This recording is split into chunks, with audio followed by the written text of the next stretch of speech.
आज हम इस वीडियो में बात करेंगे आईसीएच के बारे में। सो ये सिक्स्थ सेम का टॉपिक है गाइस। उसके बाद अब हम क्या क्या डिस्कस करेंगे, पहले हम देखेंगे आईसीएच होता क्या है।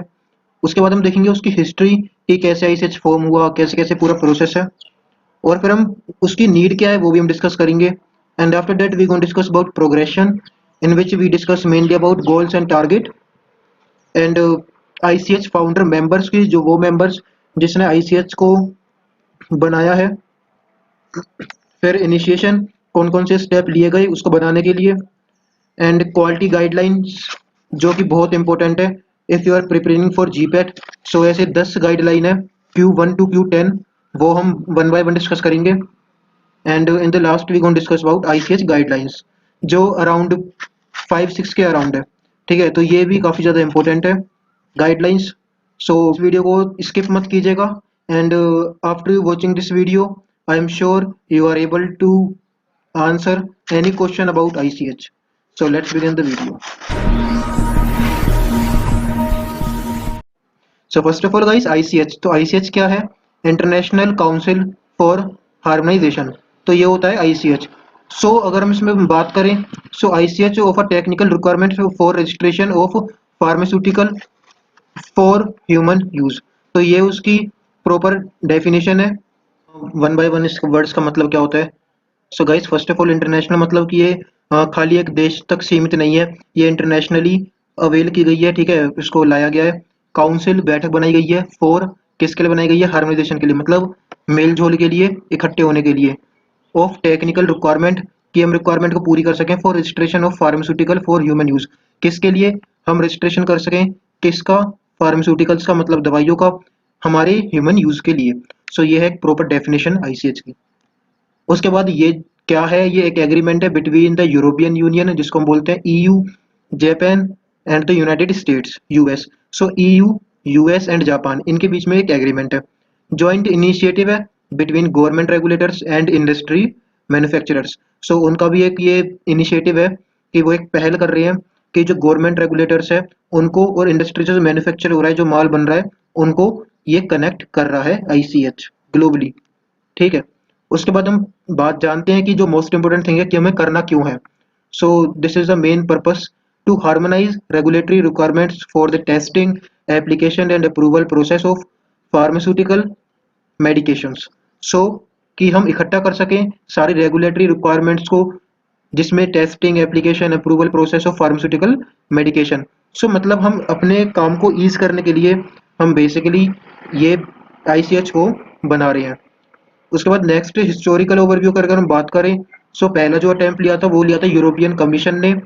ठीक है, European commission member nation during 1980। सो यूरोप था वो पहला कंट्री जिसने पहले ये पहल करी है। ठीक है, उसके बाद क्या हुआ? EC began bilateral discussion with both Japan and the United State. So उसने क्या करा? बायलैटरल मतलब दोनों साइड बातें करी। Sorry for the background noise guys. So EC began bilateral discussion with both Japan and the US. So इसने, EC ने start करा, यूरोपियन कंट्री ने स्टार्ट करा दोनों साइड से बात करनी, जापान से भी और यूएस से भी। ठीक है, उसके बाद क्या हुआ? Specific plans began to materialize at the World Health Organization, जिसको हम बोलते हैं WHO, conference on drug regulatory authority in Paris in 1989। So इसका मतलब समझते हैं। फिर जो स्पेसिफिक प्लान है वो बिगेन हुए, मतलब हमारे फिर प्लान बनने स्टार्ट हुए। ठीक है, डब्ल्यूएचओ में कॉन्फ्रेंस भी काफ़ी सारी हुई, रेगुलेटरी अथॉरिटी पेरिस में हुई थी 1989 में। सो जीपैट में काफ़ी ऐसे बीच में से क्वेश्चन आते हैं कि जो कॉन्फ्रेंस हुई थी अबाउट डीआरए पेरिस में, तो वो कौन से ईयर में हुई थी। So there are 4 options, so we have to tick the correct one. So उसी तरीके से हमें बस इसमें जो मेन चीज़ याद रखनी है वो ये है कि यूरोपियन कंट्री ने स्टार्ट करा था and then he start the bilateral conversation, मतलब उसने दोनों जगह बात करनी स्टार्ट करी, जापान से और यूएस से। आईसीएच जो क्रिएट हुआ था वो अप्रैल 1990 में क्रिएट हुआ था at the meeting in Brussels. So 1990 April, ये वो ईयर है जहाँ पे आईसीएच क्रिएट हुआ है। नेक्स्ट हम बात करें नीड फॉर हार्मोनाइजेशन। डिटेल में हम देखते हैं कि क्यों नीड है। Rapid increase in laws, regulators and guidelines for testing, safety, quality and efficacy of new products. So हमने क्या देखा कि रैपिडली इंक्रीज हो रहा है जो भी रूल्स है, रेगुलेशंस है, गाइडलाइंस है, उनको किसको लेके? टेस्टिंग को लेके, सेफ्टी को लेके, क्वालिटी को लेके, एफिकेसी को लेके। सो काफ़ी दिन बाय दिन हमारे क्या हो रहा है, डे टू डे जो इंक्रीज हो रहा है सारा रेगुलेटरीज का। Different technical requirements by regulatory agencies although fundamental guiding principal same. जो डिफरेंट टेक्निकल रिक्वायरमेंट है वो है, पर जो फंडामेंटल गाइडिंग प्रिंसिपल है वो सेम है। इंडस्ट्रियल बिकमिंग ग्लोबल, अब वो खाली अपने ही कंट्री में नहीं, वो बाकी सारे कंट्रीज में अपनी ड्रग्स को सप्लाई कर सकती है। सो ये मेन पर्पस था आईसीएच का। Next, duplication of the time consuming and expensive testing. So उसको भी रोकने का इसका वो था कि आप सपोज करो कि यूएस ने भी वही सेम टेस्टिंग करी है जो कि यूरोपियन कंट्री ने करी है। So why we waste the double money on the same test. So to control this we have to develop the ICH की जो डुप्लीकेशन है, जो डबल डबल खर्चा है वो खत्म हो सके। नेक्स्ट जो हम बात करेंगे वो है progress towards international harmonisation. So क्या क्या हमारे गोल्स थे कि डिक्रीज करना है country to country differences in guidelines. ठीक है, जो मतलब अगर आप अमेरिका में देखो कुछ और गाइडलाइंस है, यूरोप में कुछ और है, जापान में कुछ और है, तो वो सब काफ़ी ज़्यादा कंफ्यूजिंग हो जाता है एक बिजनेसमैन के लिए। सो उसको कम करने के लिए हमको इसको बनाना पड़ा। Decrease difference between regulatory authorities, जो रेगुलेटरी अथॉरिटीज़ है उसको भी डिक्रीज करने के लिए हमने इसको बनाया गया है। उसके बाद जो मेन टारगेट है वो है streamline drug development and regulatory process. So streamline drug development क्या होता है, जो एक लाइन से जो कंटिन्यूस मैनर में डेवलप होती रहती है। And regulatory process increase efficacy, उसकी जो बाइंडिंग की जो क्षमता है, जो वो बाइंडिंग प्रॉपर्टी है, उसकी थेरेप्यूटिक प्रॉपर्टी है, उसको इंक्रीज करे। एनफोर्मेंस करे of GMP GLP and GCP guidelines को। ठीक है, तो ये भी एक मेजर टारगेट था। उसके बाद हम बात करें आईसीएच फाउंडर मेम्बरेंस, तो मेंबर्स तो हम यूरोपियन कंट्री ने स्टार्ट करा था, तो हम यूरोपियन कमीशन के बारे में अगर हम बात करें तो एक इसमें यूरोपियन कमीशन था, EFPIA था, जिसको हम बोलते हैं European federation of pharmaceutical industries association. And अगर हम बात करें जापान की, तो जापान में ministry of health and welfare ये था। एक था JPMA, जिसको हम बोलते हैं Japan pharmaceutical manufacturer association. USA की बात करें तो FDA काफ़ी ज़्यादा वाइडली डिस्कस्ड है, FDA। ठीक है, एक है PHRMA, जिसको हम बोलते हैं pharmaceutical research and manufacturers of America. So ये तो बात हुई फाउंडर्स की। एंड सिक्स्थ जो हम टॉपिक हम डिस्कस करेंगे वो है इनिशिएशन ऑफ आईसीएच, कि कैसे वो आईसीएच स्टार्ट हुआ। तो फर्स्ट ऑफ ऑल क्या हुआ, फॉर्मेशन ऑफ स्टीयरिंग कमेटी। पहले कमेटी स्टार्ट हुई, फिर उसका एग्रीमेंट हुआ ऑन टर्म्स ऑफ रेफरेंसेस। उसके बाद क्या हुआ, एक्सपर्ट वर्किंग ग्रुप्स बने। ठीक है, जो जिस काम में माहिर है वो ग्रुप बने, मतलब एक्सपर्ट की टीम बनी। ठीक है, सपोज करो आप ड्रग डिस्कवरी में एक्सपर्ट हो और मैं ड्रग डेवलपमेंट में एक्सपर्ट हूँ। सो हमने मिलकर एक टीम बनाई कि आप ड्रग डिस्कवरी का आप हैंडल करोगे, ड्रग डेवलपमेंट का मैं हैंडल करूंगा। सो आफ्टर दैट 11 टॉपिक्स जो हमको मेन इन्होंने डिस्कस करे, और वो 4 कैटेगरीज में बेसिकली डिवाइड करे। सो ये था ओवरव्यू इनिशिएशन का। अब हम पढ़ते हैं डिटेल में how the initiation of ICH started. So first of all, ICH steering committee so is determine the policies and procedure of ICH. So determine करा कि what are the policies and procedures for ICH that we have to gonna implement this, and after that selects topic 2 for harmonization. ठीक है, monitors the progress of harmonization, कि फिर हमने monitor करा कि हम कितनी प्रोग्रेस हुई है कि जो हमने इनिशिएटिव लिया है। Has 2 members of each of the 6 co-sponsors, the IFPMA and the observers. सो दो दो मेंबर्स ईच हमने स्पॉन्सर से लिए। ठीक है, उसके बाद हम बात करें एक्सपर्ट वर्किंग ग्रुप्स, तो 4 उसमें बांटा गया। सेफ्टी का एक ग्रुप बनाया, एफिकेसी का अलग ग्रुप बनाया, क्वालिटी का एक ग्रुप बनाया, और मल्टी डिसिप्लिनरी का एक ग्रुप बनाया। उसके बाद एक्सपर्ट वर्किंग ग्रुप्स, इसमें क्या है, steering committee assign and EWG to each of the technical topic selected. So steering committee ने असाइन करा, EWG द ग्रुप है। उसके बाद नेक्स्ट जो हम बात करते हैं 11 possible topics to address, divided into 4 main category. तो 4 मेन कैटेगरी में डिवाइड करा, safety, quality, efficacy and multi disciplinary. Okay, and फिर हम स्टार्ट करते हैं गाइडलाइंस के बारे में। तो हम इसमें 2 पढ़ेंगे, आईसीएच गाइडलाइन और quality guideline. So we gonna start with the quality guidelines. So the first Q1 is stability. So the quality, अगर हम बात करें किसी प्रोडक्ट के क्वालिटी की, सबसे पहले जो हमारे दिमाग में आता है वो होता है स्टेबिलिटी। अगर आपके सामने कोई ड्रग पड़ी है, फिर कोई सस्पेंशन पड़ा है, सबसे पहले आप देखोगे कि वो स्टेबल है या नहीं है, तो वही इसमें डिस्कस करा गया। सेकंड है एनालिटिकल वैलिडेशन, वैलिडेट करना कि वो एक्सपायर तो नहीं है या वो औरों से डिफरेंट तो नहीं है, वो वैलिडेट करना। एंड द थर्ड इम्प्योरिटीज, कोई इम्प्योरिटी तो नहीं है उसके अंदर। फार्माकोपिया में भी हमें डिस्कस करना है। Biotechnological quality is also one of the major quality guideline. Specifications, what are the specification of the drug. After that GMP, and 8th one is pharmaceutical development, and 9th one is quality risk management, and 10th one is pharmaceutical quality systems. So you all have to remember the name basically for the semester exams, and you have to know about detail if you are preparing for GPAT. सो सीधा सीधा number मिलते हैं quality के, तो ठीक है, अगर आपने याद कर लिया तो सीधा सीधा नंबर होता है, ये आपको रैंक बूस्ट करने में काफ़ी हेल्प करेंगे. So we gonna discuss the detail about that. So start with the Q1, which is stability testing. So in this we have a Q1A R2 stability testing of a new drug substance and products.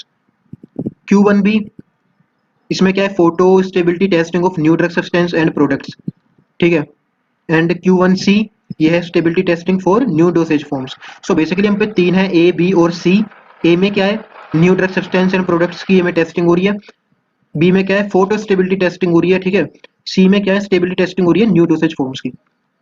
उसके बाद जो D है वो है bracketing and matrixing design of stability testing of new drug substance. E है evaluation of stability data. F है stability data package for registration application in climatic zone third and fourth. After that Q2, which is validation of analytical procedures, text and methodology. Q2A है वो है text on validation and of analytical procedures. Q2B है validation of analytical procedures methodology. Okay. Q3 है impurity, so impurity in new drug substance. B है impurity in new drug products, and Q3C है impurity residual solvent. Residual solvent मतलब क्या होता है, जो बचा कुचा सोलवेंट होता है उसकी impurity. And tablets and list. Q4 evaluation and recommendation of pharmacopoeial texts for use in the international conference on harmonization region. so ये pharmacopoeias का है. Annex 1 इसमें क्या, रेजिड्यू ऑन इग्निशन, मतलब स्टार्ट करते टाइम कुछ बचा तो नहीं है, कोई ऐश कोई, तो ये सब तो नहीं बचा. Annex 2 में क्या है, text for extractable volume of parental preparation general chapter की जो पेरेंटल प्रिपरेशन है उसकी testing. And after that Annex 3 में क्या है, test for particular contamination sub visible particle general chapter. Annex 4A में क्या है, microbiological examination of non sterile products, ठीक है. तो एग्जामिनेशन है किसका, नॉन स्टेराइल प्रोडक्ट्स का. Microbial enumeration text general chapter. अब हमने बात करा था Annex 4A, उसके बाद है Annex 4B. सो ये भी माइक्रोबायोलॉजिकल एग्जामिनेशन है for non sterile products, test for specified micro organisms general chapters. Annex 4C है microbiological examination of non sterile products, acceptance of criteria for pharmaceutical preparation and substance for pharmaceutical use general chapters. Annex 5 है disintegration test के बारे में. Annex 6 है uniformity of dosage unit, कि वो uniformly distribute हुआ है या नहीं. 7 है डिसोल्यूशन टेस्ट. डिसोल्यूशन टेस्ट मतलब कि वो कितनी जल्दी हमारे जीआईटी में जाके डिसोल्व हो रहा है. 8 है स्टेरिलिटी टेस्ट. ओके. एंड 9 है tablet friability general chapter. Friability मतलब कितनी जल्दी वो टूट रही है, उसकी हार्डनेस. 10 है पॉलीएक्राइलामाइड जेल इलेक्ट्रोफोरेसिस, ठीक है. 11 है कैपिलरी इलेक्ट्रोफोरेसिस. एंड Annex 12 है analytical saving. So after that Q5 है जिसमें बायोटेक्नोलॉजिकल क्वालिटी, तो इसमें है Q5A, तो इसमें viral safety evaluation of biotechnological products derived from cell line of human और एनिमल ओरिजिन. Q5B है quality of biotechnological products, analysis of expression construct in cells used for production of rDNA derived protein products. Q5C है quality of biotechnological products, stability testing of biotechnological biological products. Q5D है quality of biotechnological products, derivation and characterization of cell substrates used for production of biological products availability. Q5E है comparability of biological products subject to change in their manufacturing process. Q6 की हम बात करें तो ये specifications. So ICH international conference harmonisation guidance on Q6 से specifications, test procedures, acceptance criteria for new drug substance and new drug products chemical substance, तो ये सब इंक्लूड है Q6A में. Q6B में क्या है, specifications, test procedures and acceptance criteria for biotechnological biological products, तो टेस्ट प्रोसीजर है और एक्सेप्टेंस क्राइटेरिया है. उसके बाद GMP है 7 में, तो ये guidance for API. This document is intended to provide guidance regarding GMP for manufacturing of API under an appropriate system for managing quality to ensure that API meet the requirement of quality and purity. So mainly हमारा focus है API के अंदर Q7A में. Q8 की अगर हम बात करें तो ये है फार्मास्यूटिकल डेवलपमेंट। सो इसमें क्या है कि हमें डिजाइन करना है quality products and its manufacturing process to consistently deliver the intent performance of the product. मतलब हमको डिजाइन अच्छा रखना है उस ड्रग का जो डिलीवर करे बेटर परफॉर्मेंस, ठीक है। उसके बाद Q9 है वो है क्वालिटी रिस्क मैनेजमेंट। सो ये प्रोवाइड करेगा principle as example of tools for quality risk management that can be applied to different aspects of the pharmaceutical quality such as development और मैन्युफैक्चरिंग, डिस्ट्रीब्यूशन एंड इंस्पेक्शन। सो ये सब इसमें आता है, development, manufacturing, distribution और inspection, ये 4 points आते हैं बेसिकली। एंड लास्ट Q10 जिसमें pharmaceutical quality system, it applies to drug substance and drug products including biotechnological and biological products through the life cycle of the products.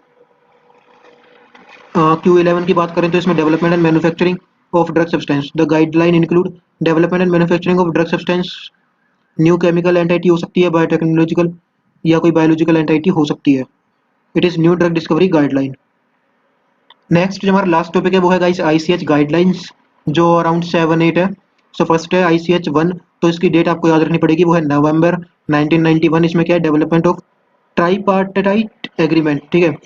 तो 3 party इसमें include थी, तो ये develop हुआ था पहले एग्रीमेंट। ICH 2 कब हुआ था? ये हुआ था 1993 में अक्टूबर में। Review of production towards harmonisation in area of, फिर हमने रिव्यू करा कि जो प्रोग्रेस हो पा रही है या नहीं हो पा रही, जो हमने एफिकेसी में, सेफ्टी में, क्वालिटी में और मल्टीडिसिप्लिनरी में हमने जो करा था। ICH 3 है वो है नवंबर 1995 में। Update status of tripartite agreement, कि मतलब स्टेटस क्या है कि वो एग्रीमेंट है वो आगे बढ़ा या नहीं बढ़ा। प्रोग्रेस है टुवार्ड्स हार्मोनाइजेशन, सो वो भी हमें इंश्योर करना है। ICH 4 बना जुलाई 1997 में। So review and update of the implementation and impact of ICH guideline, मतलब कि जो इम्प्लीमेंट हुआ या नहीं हुआ, जो हमारे आइडियाज़ हैं, तो उसकी संतुष्टि करने के लिए, उसको अप्रूव करने के लिए हमने ICH 4 बनाई। ICH 5 बनाई for the completion of CTD M4, 2000 में बनाई थी नवंबर। ICH 6 बनाई थी नवंबर 2003 में। Continue development of new guideline, उसके लिए, और did work on the implementation of existing guideline, कि जो एग्जिस्टिंग मतलब जो पुरानी गाइडलाइन है उस पर काम चल रहा है या नहीं। सो ये तो 6 हमारे ICH थे, और हमने अराउंड 11 हमने क्वालिटी गाइडलाइंस भी हमने डिस्कस करी है। Okay, so I hope you are able to give answer about the ICH, and that's it for today, and I hope you like it. And if you like the video, press the like button, and if you are new here, join us by subscribing the channel. Keep studying, keep learning. We will meet in our next video.